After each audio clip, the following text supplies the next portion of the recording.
3, 2, 1. Trigger warning, spoiler alert. Oh my God, the sun was out just a minute ago. You are experiencing the Tom Kelly Show.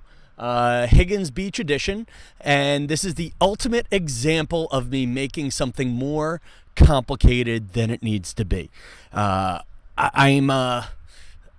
could have done the podcast inside. You guys could have looked at a pine wall. I'm like, no, I want to show off my fancy real estate. I want to show off the oceans behind me. So I tried shooting through the window, but the problem was my face was dark. And folks, if you get anything from the experience of the Tom Kelly Show, let it be photography advice. Have you ever been to a wedding or some sort of an event where someone's like, we want to show off the nice background through the windows, and then you take the picture and you have either the nice background and everybody looks like they are testifying against the mob in some sort of AMC documentary, or or you get the nice background, or you get the people and the background's blown out. So that's pretty much what we have here today. On top of that, friends, I'm recording the audio on my laptop.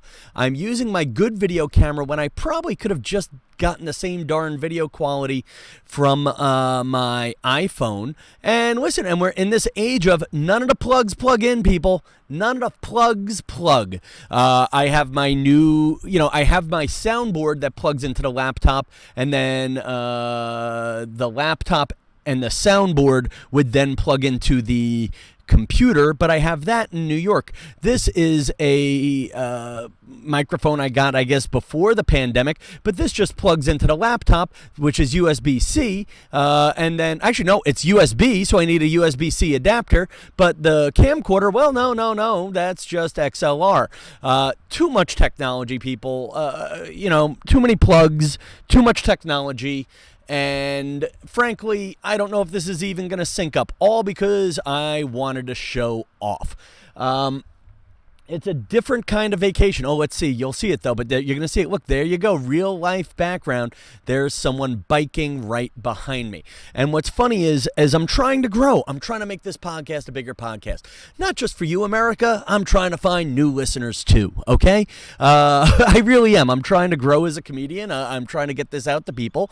And I thought maybe adding a video component would attract people. But who the hell would want to watch me talking about my life in my Quinnipiac imitation sweatshirt and a pom-pom hat because it's 50 damn degrees. Now, again, sun is going to come out the minute I stop podcasting. But, hey, here we go. I'm outside. It's I've had a perfect weekend. I just seem to podcast only when it's foggy.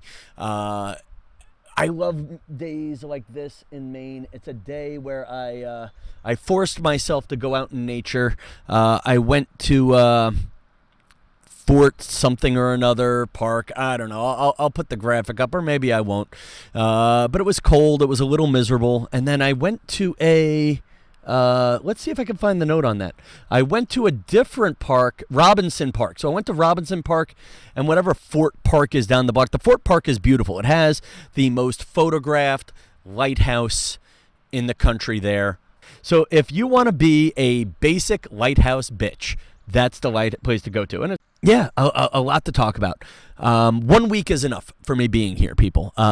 There's a lot I want to do. I feel, it's that confluence of picking what you want to do. I had a great Instagram post. I had the Jeep, which I'm including in the background right now just to show off that I have it, one. And two, maybe I'll get a sponsorship from Jeep. Hi, Jeep Wrangler. I got one here. Give me something for free. There you go. But anyway, I took a picture, a little bit of my dream house here, the dream cottage, a little bit of the landlady's house over there, and it had the ocean and the Little Mermaid rock out there, and the picture had a great caption. I have everything I want in life, just not all at the same time. And maybe that's life. It's pausing, appreciating. You can't be, it's pausing and appreciating what you got. Like, you can't be in Vegas and the country at the same time. You can't be in New York City and the beach at the same time. You could do one day, one the other. But yeah, I've been here before. I've been to Higgins Beach before. If the house were available for a month, I would have taken it for the month, but I shouldn't have taken it for the month. It's time to start rebuilding my career in New York or elsewhere. I have work that will keep me in New York starting in July. I can't say what it is yet. So I'm in this house. That is probably what will probably happen one day is a billionaire will buy the house and the house next door and tear them both down and build a mansion on the land. But right now, I get to enjoy it. Here's what's funny. The landlady is a great person, and she has a little stove in there.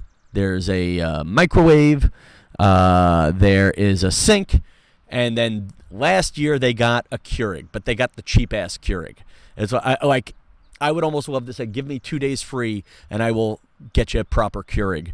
But it's like the flimsy one that doesn't have the display on it. And sometimes I've pressed it, and my little coffee mug has overflowed.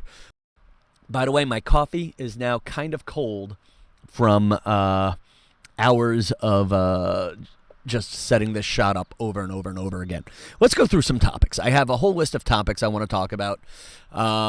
Magic Mirror, Erica Durso, who wrote me a nice Instagram DM at TomKellyShow. By the way, I love it when you guys comment. I love it when you guys interact. And she just wrote a simple note. Hey, Tom, thank you for sharing your adventures I have on the podcast and on my social media. And I love that she said the podcast because this is important to me. This is the thing I'm trying to grow. And so, Erica Durso, you made me feel special today, and it's your fault that I'm outside in 55-degree weather with a pom-pom hat. But I love being up here. I've had a great experience with my friend and his family. I got to have the parental experience for prom night.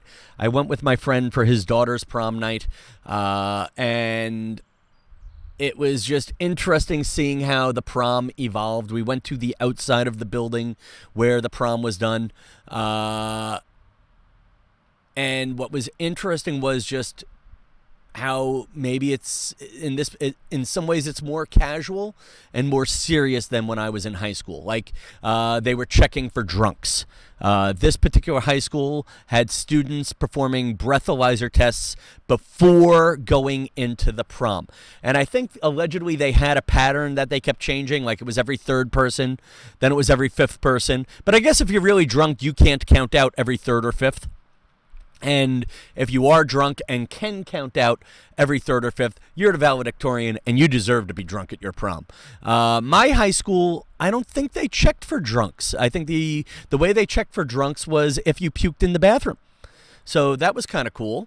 A lot of people with friend dates. There were a lot of people with friend dates. And I've told my prom story on the podcast before. I was impressed that my friend did no questions asked. So my friend's daughter, who is a sweetheart, she is going to college next year. She's going places. We like her. And she decided to stay sober and drive. And the parents said, hey, if you don't feel like driving, we will pick you up. No questions asked. And I just said, wow. So when you say no questions asked, have you ever done that? And he says, yes, or, whatever. And I'm like, well, you don't, but you ask questions, right? And he's like, no, you don't. That's no questions asked. That's the deal. And I'm like, I always felt like if my father, who used to say no questions asked once or twice, I feel like they'd be asking questions. And I know for sure if I say no questions asked, I don't have the stamina for that. Like, if there's any of my nieces, nephews, or anybody who hears me make an offer and I say no questions asked, I'm going to ask questions. I don't think I have the strength to not ask questions. I don't know. Do you guys do no questions asked? Comment below. Also, this is if you're watching on the YouTube, comment. I read the comments, not because I'm very needy, people. I'm very needy. So, like Jacob Lee Downey, Marianne Stelmagic, who've been commenting a lot. Ryan, who's in Haverhill on the way home. I matched with a girl from Haverhill, Mass. I've been when you're in a new town. Just keep swiping right.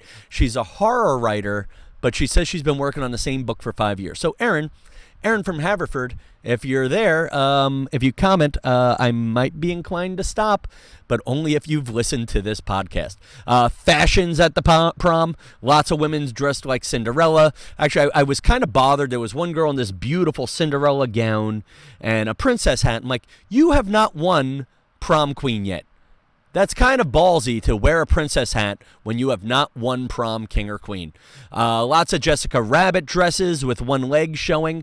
My friend Chris said lots of mall dresses, which he describes as cheap, short, and tight. A lot of guys in rented tuxedos who did not wear ties. I'm like, well, what's the point of wearing a tuxedo if you're not going to rent a tie? And then Chris rebutted. I actually wish Chris would do the podcast with me. He'll let his kids do it, but he didn't jump in on doing it with me. And then he pointed out a lot of kids who rented tuxedos but did not really get a proper fitting. So they all looked like they were wearing their dad's suits. So that was kind of cool. I have things I want to talk about. Oh, the fun one. Oh my gosh, the fun one. Their DJ, the prom DJ, was the local karate dojo owner. I mean, if that's not straight out of Cobra Kai, I don't know what is. That the guy, I mean, I think it was a scene in Cobra Kai where the guy from the dojo wound up at the prom. It was kind of actually a little icky. But how funny is this that there is a dojo owner who also is DJing the prom, and all night long he just played Kung Fu Fighting on repeat. Last part was probably a lie. Let's get her married.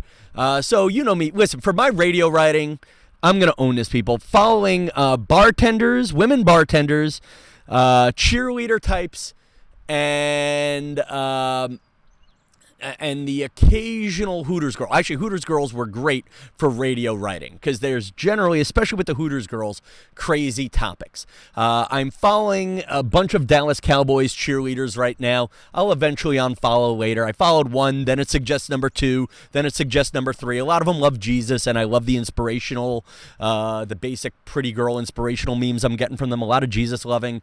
And deep down, let's face it, folks, I'm a basic lighthouse picture taking, pom-pom hat wearing podcasting dude.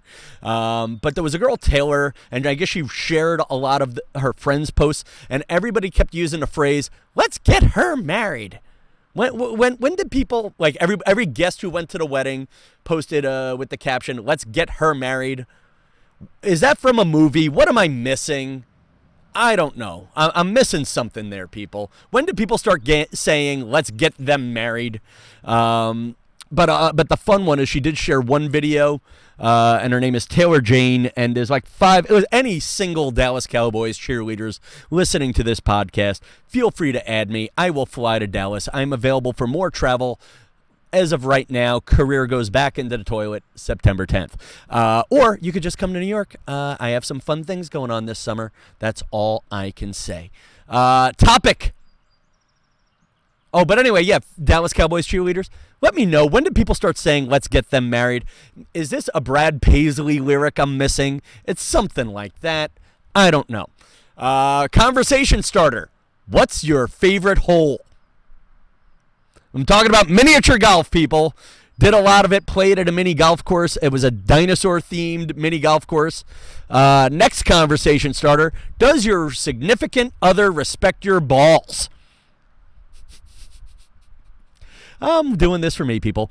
We got this note from our friend Dan Brassam. Word to the wise, when going on vacation with your significant other, make sure they know what's important to you. The fact that my wife put my golf balls in the safe elevates her 6 notches. By the way, Dan got married and did not invite me. Only worked with you for 18 years, Dan. Just saying. Anyway, but it's cool, though. I actually got a kick out of this thing. That Dan's wife cared enough about his vacation hobby that she made sure his golf balls went into the hotel safe so that way the cleaning lady wouldn't move them or anything like that. Oh, this one should have been up front. Walmart is selling Juneteenth memorabilia. This was big on May 24th.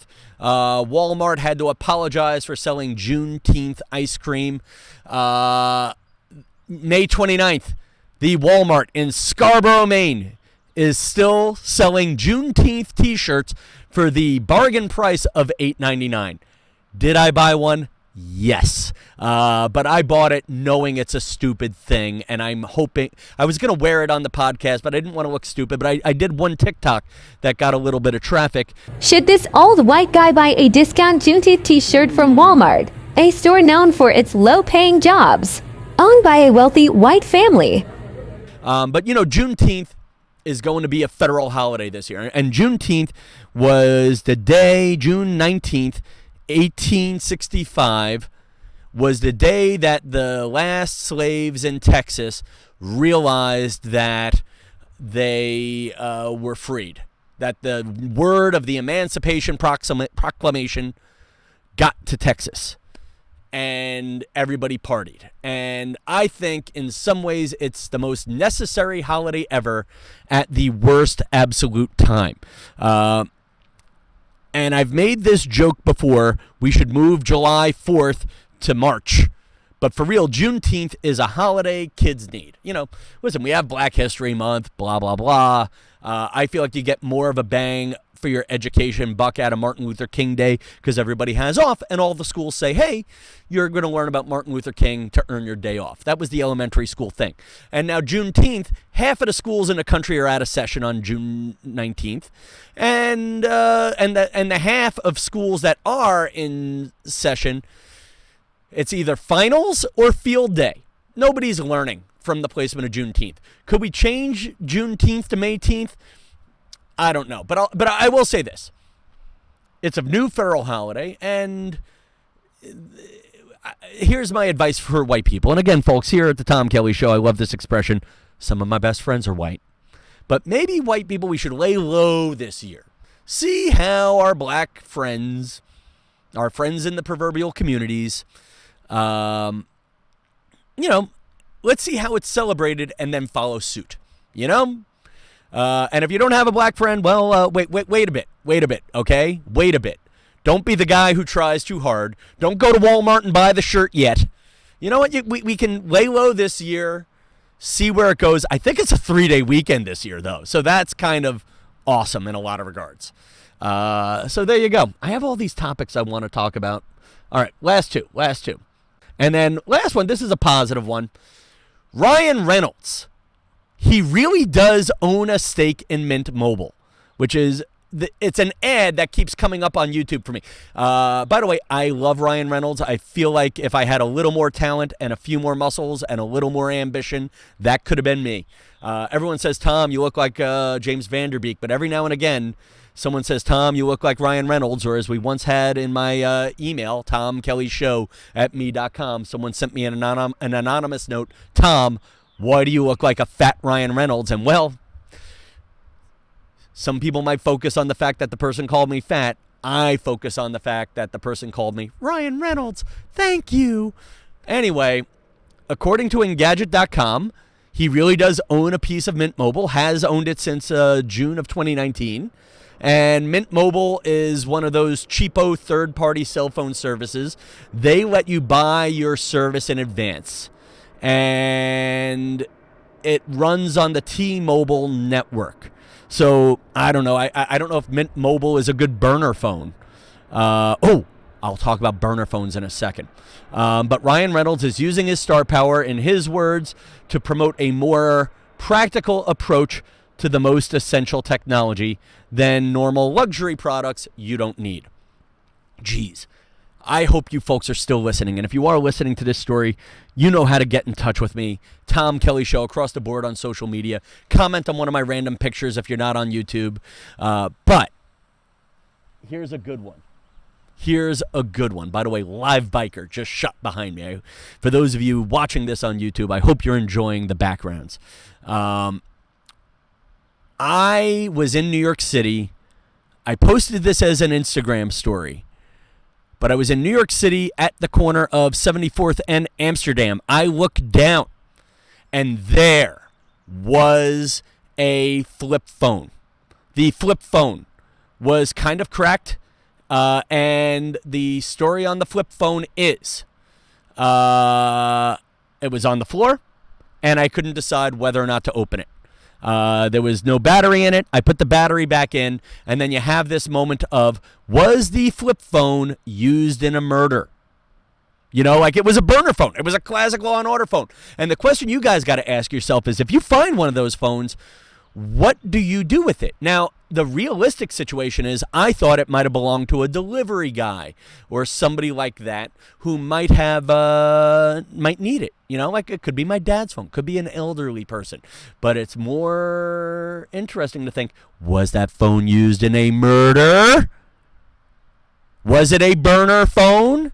Was it going to be a Law and Order episode where why we found this burner phone, you just plugged it in? Is that I get accused of a crime? You know that. Listen, it's a Patrice O'Neill joke, but I was saying it long before that. I am afraid of being falsely accused of a murder and being a character in a Law and Order episode. We've said this before. I'm saying it again now. There you go. Somebody parked. By the way, good day to park on the beach. I guess if today is June 1st, it's National Barefoot Day, and here I am barefoot. And by the way, went to the Walmart and got myself cheap-ass, no-name Crocs. I really got to try some real Crocs, but these were the $10 Crocs. They're by a brand, Rugged Shark. Anyway, enjoying my barefoot day. There might be some surprises this week on the podcast feed, TomKellyShow.com, the place to get all things Tom Kelly. I have there's things I want to ask you, and right now it's just enjoy the adventure with me, and if you like it, share it with a friend. We did the Magic Mirror game for Erica Durso. Erica Durso, if you heard this, you know what you have to do. You have to tell me you heard this. And also, Dan Frelick, who lived near Erica Durso, if I'm not mistaken, you're in the Magic Mirror too. And that is the story for tonight. Till next time, good night, Lobster Country.